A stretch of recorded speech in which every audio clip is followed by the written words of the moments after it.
Chapter 21. I awoke in the cabin, Kira sleeping soundly beside me. I was breathing heavily and drenched in sweat. I pressed my face into my hands, sliding them back towards my ears like I was putting on a mask. My hand brushed against the earring, awakening Chai. Man, Viktor, that was a wild dream. You saw that? I dreamt I was alive and it was Christmas. Everyone was there and could see me. Yeah, that's what I dreamed too. I didn't know you could experience my dreams. Man, I didn't either. I haven't before. I don't really sleep anymore. It's more like I hallucinated whatever you were thinking. It must have been strong enough to bleed over.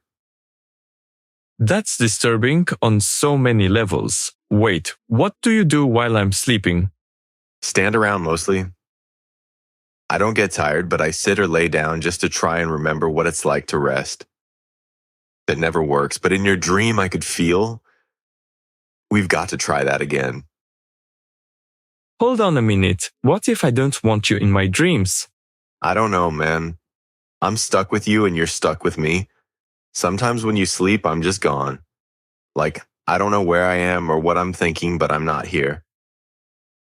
Being in your dream gave me presence for the first time since I died. I'm happy for you, really, even though it creeps me out. He grinned. Thanks, man. Are you able to go somewhere else? Walk around? If I get too far away from you, the cross pendant, I sort of fade into the crow. I can't keep my human form. And if I do it too long, I start thinking like a crow again. So I mostly just stay by you while you sleep. That's not helping my unease. Sorry, man. He shrugged. All right, time for coffee. Chai facepalmed. Of course.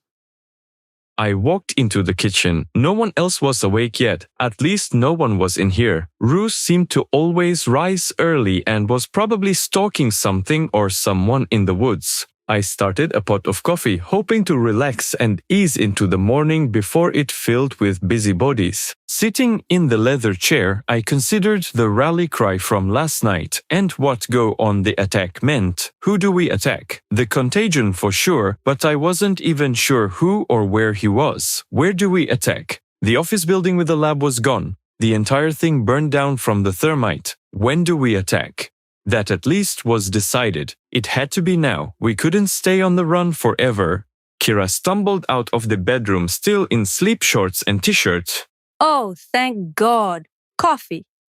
They poured a mug and plopped down on the couch, bringing the mug to their face with two hands, inhaling, then sighing. We both liked quiet mornings and just sat there sipping, saying nothing. Morning, folks. What's up?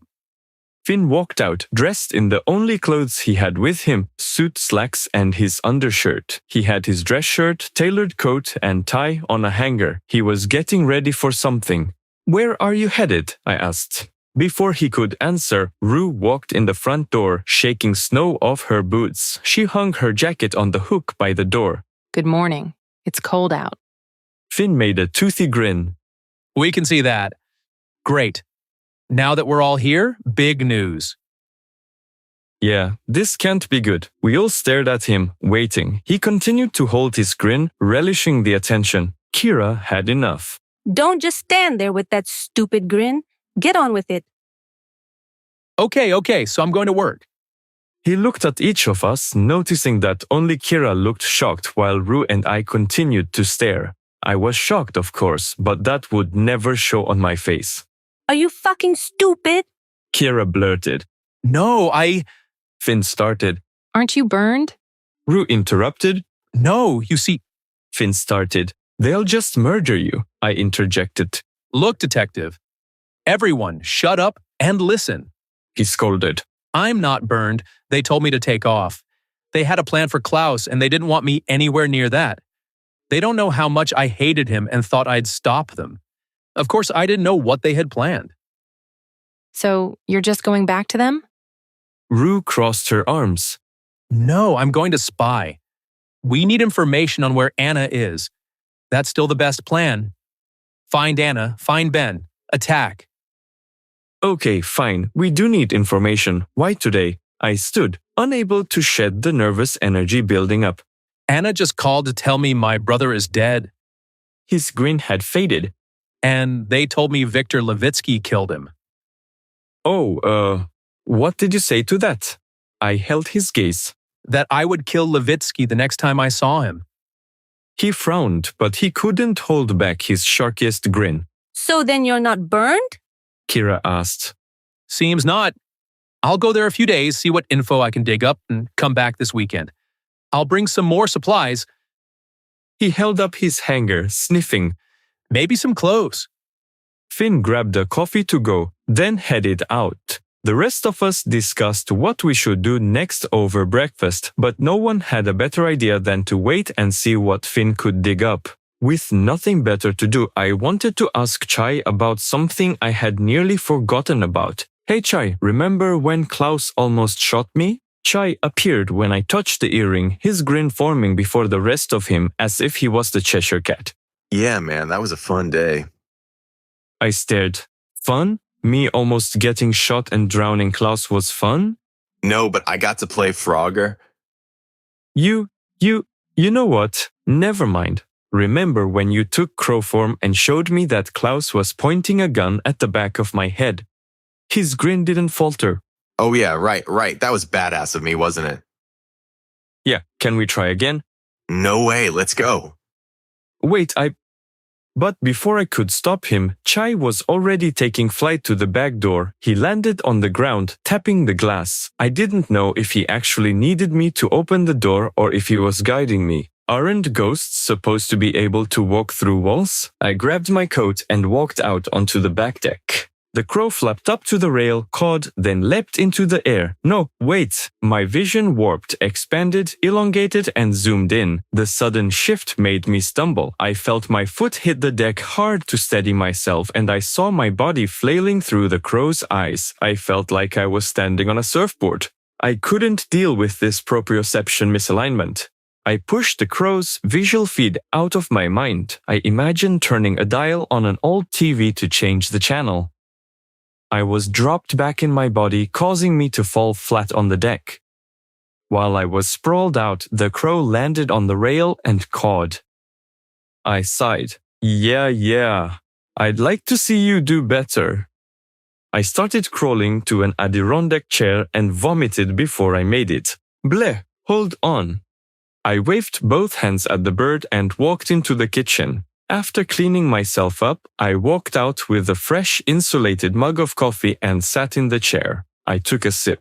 Okay, now that I'm sitting, let's try that again. The crow continued to stand on the rail. I laid my head back, closed my eyes, and imagined changing the channel in my mind. The crow's eyes blinked, and I blinked at a person sitting in a chair, wearing all black.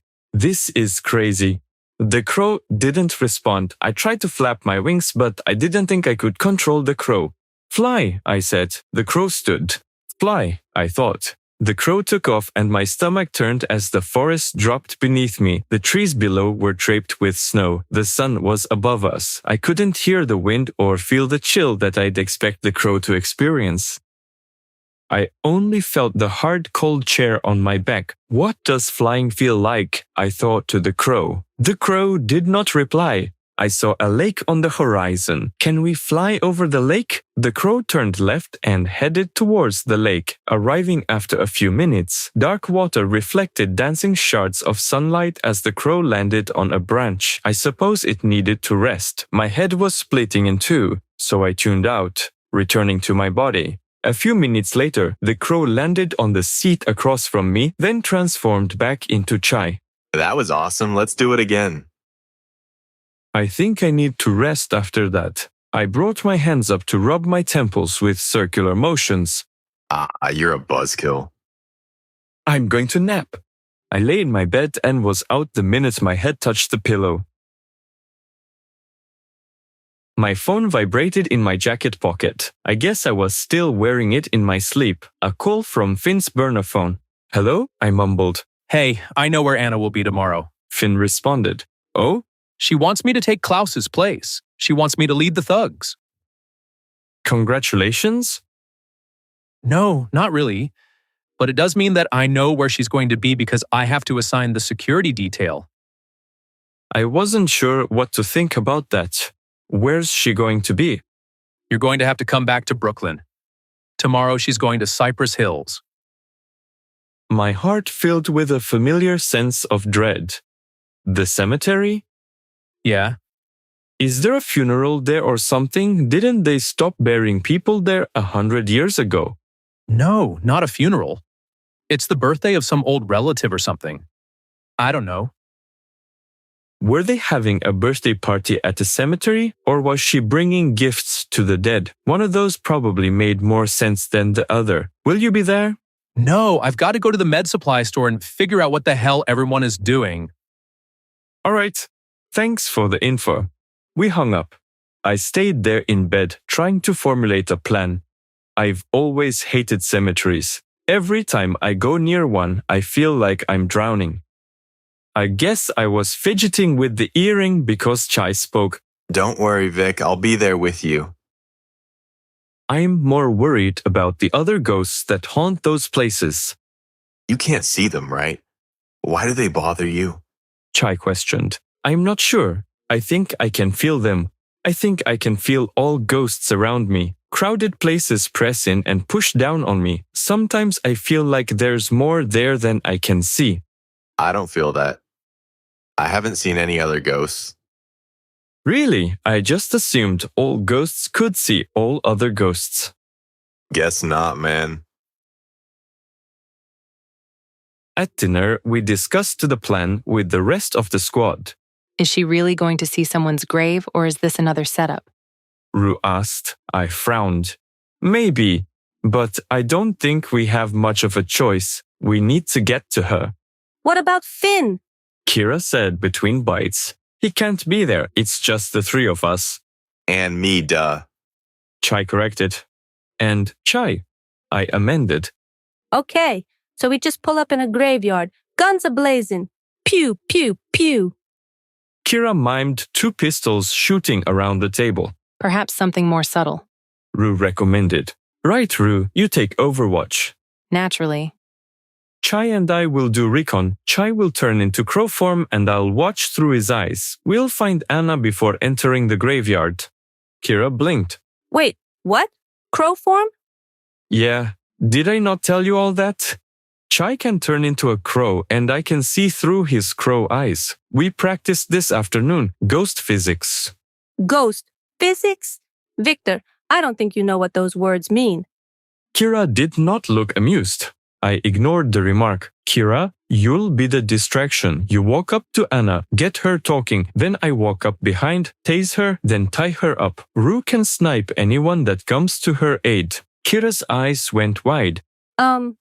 Doesn't she know who I am? They tried to kidnap me, remember? Maybe, but that will make her even more distracted, I think this plan can be improved. Rue said. I think this plan is stupid. Kira said. Well, we don't have much information to go on. We've got a 3-hour drive early in the morning. We'll have more time to plan on the way.